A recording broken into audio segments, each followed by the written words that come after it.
माशाल्लाह प्योर नागरा बीतल ही प्योर माशाल्लाह जिन्हें 100% आंदा ना लख रुपये ब्रीड माशाल्लाह वो चीज़ है पई तो चंगी झालर च माशाल्लाह फेस ब्यूटी कमाल दी कन्ना दे लापर और डबल हड्डी बिल्कुल बरीक पशम चौड़ी छाती एनू आंदन बिरा वेल माशाल्लाह बहुत कमाल दी चीज़ इन्हें 100% आनी बिरा हर पॉइंट ज़बरदस्त ने इस तो बाद नस्ल और क्वालिटी नहीं होती माशाल्लाह। मैं क्या वीडियो बना के सिर्फ भाई ने चेक करवा दी ठीक है जी कमाल दी माशाल्लाह चीज़ ने ठीक है बिरा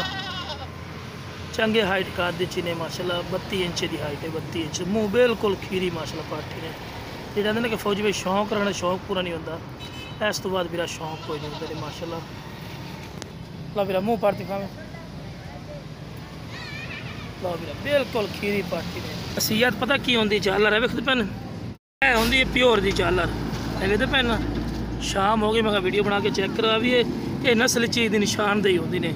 कि ये हवाना चड्डा होंदा दुध वाला वो अगली साइड तो झालर होंदी तो ये इन्हें बकरियां जड़ियाँ चंगे दुध वाली बकरी बनती ने बिरा तो मोटी थड़ियां दे विच ने वेखो ऐस तो बिरा बाद नस्ल कोई नहीं होती हर पॉइंट जबरदस्त ने चारा भी तुम खवा के विखेने टोर फिर के ठीक है जी। ला बिरा टोर फिर के टोर टोर टोर टोर माशाल्लाह चारा खाने की शहजादी ने खूबसूरत माशाल्लाह चंगे हाइट का दली और बिरा लख रुपये की ब्रीड है इंशाल्लाह तुम 1000 बिरा छलांगा मार दी माशाल्लाह।